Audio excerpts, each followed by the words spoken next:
The star of Politically Incorrect, Bill Maher.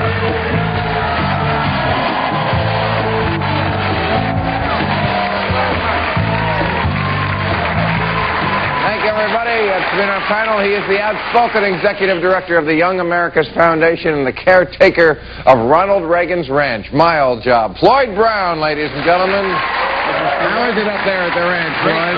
Loving California. You never invite me up. You're always invited. She'll make your spine tingle, among other things, in Scary Movie 2, opening July 4th and next fall. She'll join the cast of Ally McBeal. Wow, that's a good job there. Regina Hall, ladies and gentlemen. Hey, congratulations. It's a big fish you landed.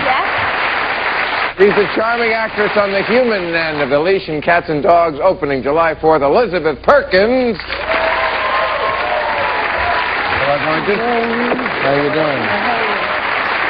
And he plays the harp for Primetime Glick. Very funny show. Guitar for Spinal Tap and soon can be seen in the films My First Mister and Slap Her, She's French. The always busy Michael McKean. I knew you'd understand the impulse. How are you, sir? What does that mean? Slap her, she's French. Oh, you'd have to see the damn movie. You have to pay your $9 like everybody else. All right. Funny movie, though. Is that what it by Melanie Mayron. Wow. Okay, well, I'm glad you brought up the French, because last week I was going off on sugar. Not physically. Oh, okay. No, here, because there was a big ad in the paper that said there's a group of people who want to stop anyone from smoking in a movie, because it's very bad for the kids. And I was saying, but then you go into the lobby, and you can buy Juju, Gubu, you know, mallow, whatever. Sugar is the problem. People eat cookies for breakfast in this country. Yeah. Someone has come to my aid. The Society of Belgian Beer Lovers. Oh. Who don't often make the news, I agree. But they did make the news last week. Well, they had that XFL thing that fell through. I thought that was going to be big Different group. Oh. Now, these people are suggesting that instead of these sugary soft drinks that kids get and the fruit juice, and, you know, kids drink these 64-ounce jars of poison. Yeah. It's poison. Yeah, they're like legal and poison. Purple. Okay. Poison's legal in this country unless you're on the wrong side of it. They're suggesting they give kids 3 to 15 years old at lunch a little low-alcohol beer. Yeah. We have a lot of kids 3 to 15 in the audience today. And, you know, beer over there in Europe is a lot more nutritious. Here, as I was saying, with sugar, we put sugar in everything. They put sugar in beer. That's why it gives you a beer belly. Over there, it's actually very nutritious, and this would get them a little used to it so they wouldn't maybe be so... So they can become alcoholics later in life. Well, that's what they don't even need to wait. In Europe, I mean, the alcohol rates are just incredible, through the roof. I mean, Europe has all kinds of problems, and these kids, if they start feeding them beer when they're younger, it's going to be even worse. I took my kids to Europe this last year, and my 12-year-old was astounded. We were in France. We sat down for lunch, and they poured him a glass of wine without even asking. And he said, "Dad, what's happening?" I said, "Well, you're in France. You can drink it." When you're growing up. Great. I think it's great that the kids. I think it's great that the kids can drink. When I was little, my mother used to allow me to drink wine and beer, and so did my grandmother. And it was supervised, so it wasn't like I was going, you know, crazy drinking beer on my own. And because of it, my curiosity wasn't extreme when I got into high school. There you go. It loses its mystery. But what my son said was, after he tasted it, he said, "Dad, why do you like this stuff?" So, did you tell him? Because it gets rid of all your problems for a short time. Daddy drinks so much. Yeah. So isn't that a good thing, that he drank it when he was able to... He tasted a little. Yeah. He tasted a little... You're making... But I don't think that the schools should be providing it. I don't think it should be an I alternative. think the parental guidance should be there. I think there should be something that keeps you awake if you have to go to school. Having a water. Even low alcohol beer puts you right to sleep. You know, I don't think that's what you really want. As long as it keeps Jenna Bush out of jail, I'm for it. Jenna Bush is in jail for drinking. Yeah. She'll see the inside of a jail cell. Segue. I like It's a Bush initiative. The segue was really good. But again, I mean, she shouldn't... Maybe we should include margaritas. She's what, 19 years old? Yeah. A 19-year-old? Yeah. And how dumb is this country? It's crazy. How puritanical and stupid is this country? Yeah, I agree. I have to agree. See, I do think that the Europeans are a little bit more sensible about things, and I agree that children should try alcohol when they're with their parents. In school, no. But I mean, I think the Europeans are much more sensible when it comes to raising But here's the thing. The Europeans are not raising... Their attitudes on nudity are much freer. Their attitudes on sex. But there's one thing you got to say. They're not raising American children over there. There is something about being in this country where kids are really raising each other with a lot of help from MTV and Pepsi and Adidas and all that. Yeah, but they're really, it's the competition with each other that's what tells the tale problem is that anyway. they are raising each other. I think parents need to have a lot more structure. I mean, I think that's why we're having so many problems with kids today that we didn't have 10 and 20 years ago. But parents still have the same use, which is as a kind of a scapegoat for everything. You know what? But they're not necessarily monitoring things the way the way they should, and so they shouldn't be a scapegoat. They should take full responsibility instead of allowing, MTV and whatever this. I want to disagree, though, with something you said, Elizabeth, and that is the fact, this notion that their attitudes towards sexuality is better, because in Amsterdam right now, the majority of prostitutes in the windows that they have there, they're so... Parents were freer with sex. Did you take your kid there, all too, those Floyd? prostitutes, their parents were freer with sex. They're under... There's a direct correlation between those prostitutes and let me make my point. They're under 14 years of age. So these little 14-year-olds... They are, too. But you can say that about many. The majority of these young girls are selling sex at age 14 and under. Now, to me, that is not healthy for a 14-year-old prostitutes on the streets of There are no 14-year-old prostitutes in New York. I was about to say, but you have Yeah, I mean, you can get anything you want, pretty much anywhere in the world. Okay, there are 14-year-old prostitutes on the streets. That is not a good attitude. When you make something illegal, it doesn't stop its existence. That's really the problem. The places in the world where Amsterdam is probably the one place in the world where there aren't 14-year-old prostitutes, because it's legal there. It's regulated. It's not taboo. 14-year-old girls. Exactly. It's not taboo. The place, they're kids. They shouldn't be allowed. Yes, they shouldn't. But the places where you would find 14-year-old prostitutes is where it's illegal, where nobody knows or cares what's going on because it's outside the law anyway. If the rest of the world behaved like Amsterdam, there wouldn't be 14-year-old prostitutes. But there are 14-year-old girls being sold. How do you know? Sex. How do I know?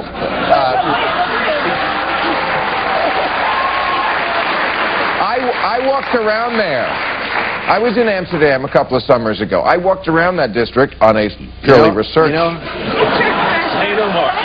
I'm talking about parents who make sexuality something that is mysterious, something that you don't do, that you don't talk about, that is behind closed doors. I'll tell you when you're older. I don't think those 14-year-old prostitutes were the result. I don't think that's being honest. What I'm saying is I don't think that... They'd say, ooh, sexuality, we don't ever talk about it, we don't ever... I know a lot of parents who behave that way. And I think once you keep it in the closet like that, then it becomes something that is far more interesting to kids than it needs to be. Floyd, wasn't it the Republicans who kept saying about Bill Clinton's penis, what do we tell the children? As if that's going to go, what did we tell the children? As a parent. As if that's what was on children's minds. It's more like, what do we tell the children? What kind of tale the president... I mean, any person who thinks that children were interested in Bill Clinton's sex life... Or that they need any kind of suggestion whatsoever. I mean, children are thinking about sex at an early age anyway. What do we tell our children? As a parent, I have a 15-year-old, a 13-year-old, a 6-year-old. I can tell you that I absolutely think that it's appropriate for the lessons to be taught in the house, not at school. Absolutely. As a conservative, one of the things that I've been critical of is some of the sex education programs in the schools. But I talk to my kids about sex. But you're a minority. I tell them that sex is appropriate once they're married. And it's a very old-fashioned attitude, but I think they agree with me. We'll see if they do. Yeah, they're 6. What are they going to say? They want to eat. All right, I got to take a break. We'll be right back.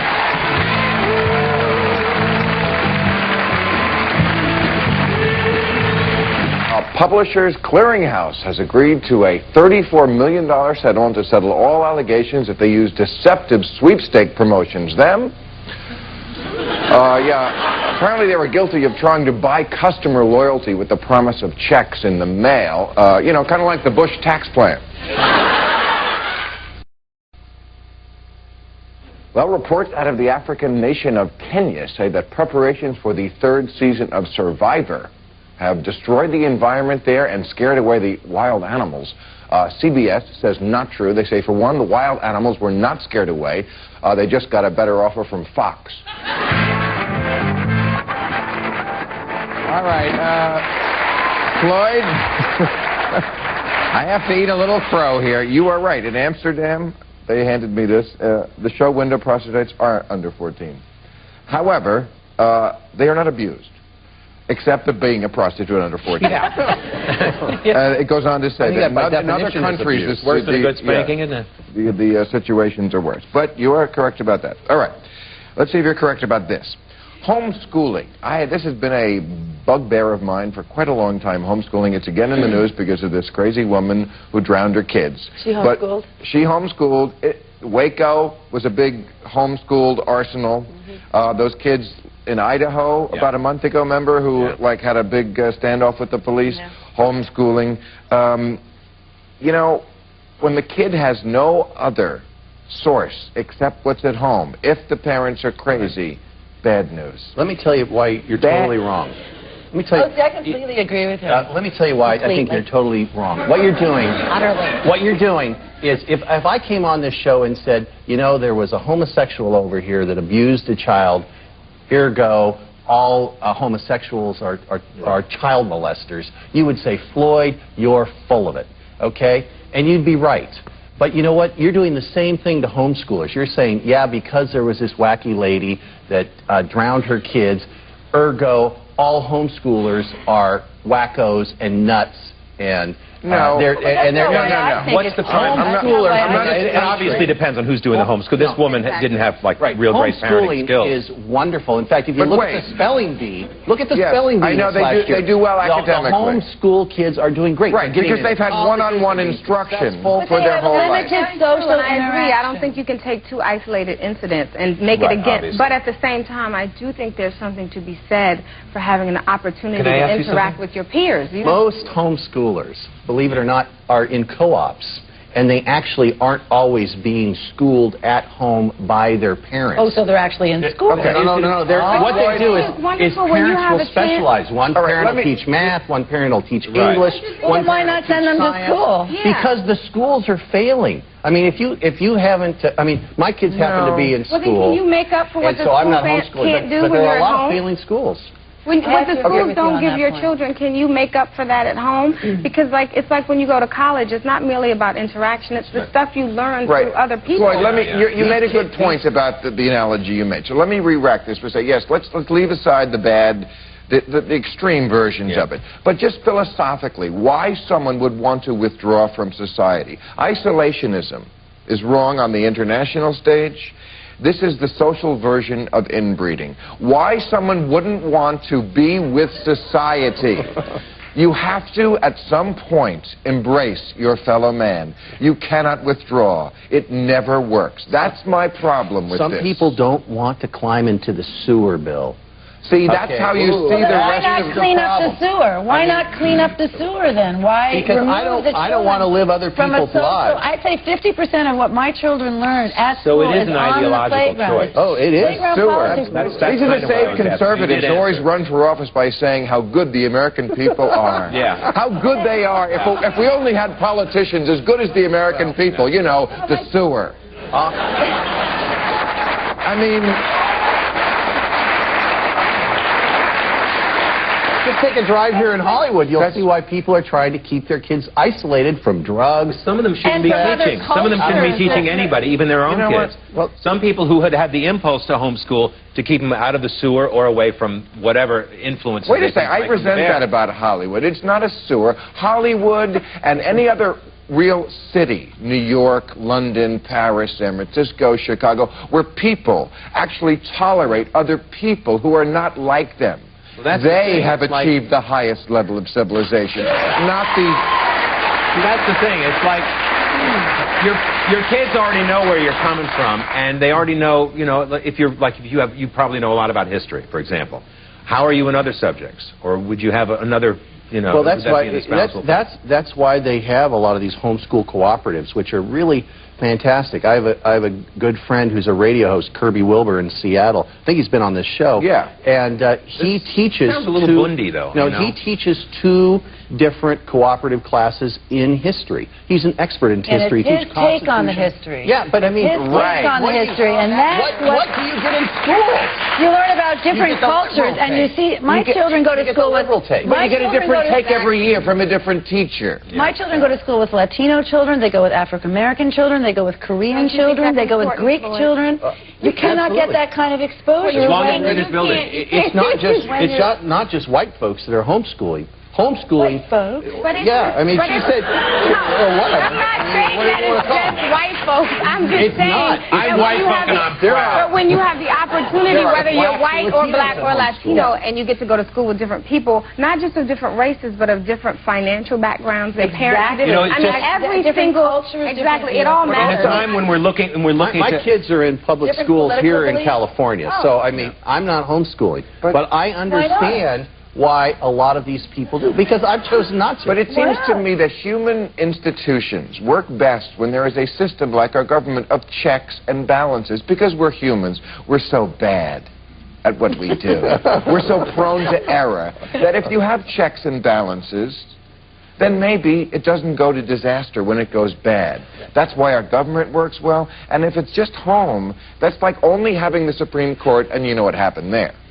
Well, you know, and if your mom is teaching you and she's insane, you're in a lot more trouble than if your teacher is teaching you and she's insane. Right. Because you only see your teacher for 45 minutes a day. To kind of bounce off of. My 6-year-old right now, my wife and I... Who doesn't argue with you? My wife and I... Who, my wife? No, your 6-year-old. She argues with me. Oh, no, he's God. The 6-year-old daddy's God.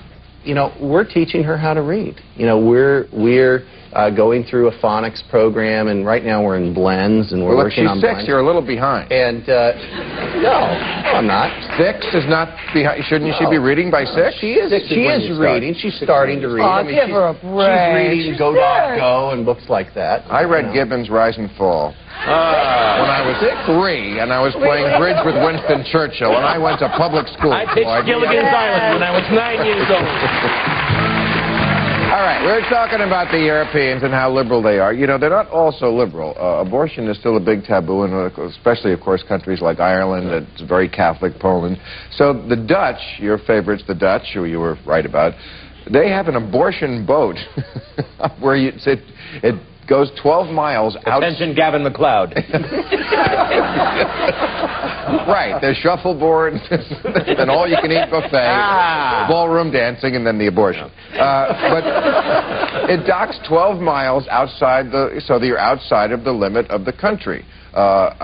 Clinton, I think, and I know William F. Buckley both said that they smoked pot because they didn't want to break a law outside of the 12-mile limit. You can do anything outside. No, so they could say, look, I tried pot, but I never broke a law. Right. So this is the same thing with abortion. They're the abortion boat. I'm not making a debate. I'm just doing an advertisement. No, I'm kidding. They'd sign me up as the spokesman. $39.95. I've been looking for the right commercial endorsement for years. Now you found it. It was either this or that 10221, that dumb phone ad. And folks, the abortion boat. And I think it's fantastic. I think it's a great idea. Well, I'm going to finish now. Yeah, let her finish once. I truly believe that abortion is a basic right for every woman in this world. I'm not necessarily pro or con. I just think it's a basic right for every woman, and if she cannot get it... Well, then you're pro. If she cannot... I believe in her right to make that choice, and I do not think that any government should tell a woman what she can and cannot do with her body. And if it is available at any means and it's done safely and inexpensively, then she should have a right to get on a rowboat and paddle out there and do it. I'm going to have to just agree with her very quickly and say safety is so important. And there's no reason in this time when we have the knowledge that women should be getting illegal abortion and putting themselves, you know, at the risk of death, to choose not to be a parent. And nothing of the iceberg. So you think the right of abortion overrides democracy and the right of the Irish people to decide they don't want abortion? But the women are going to the vote. No one's going to the country. Women It's a year kind of a religious society, though, to Great Britain that's really has the power to get in abortion. So that says something right there. So, but you don't care that a majority of the Irish don't want it? No, I frankly don't care. See? Well, I'm Irish, and I've got to take a commercial because I want it.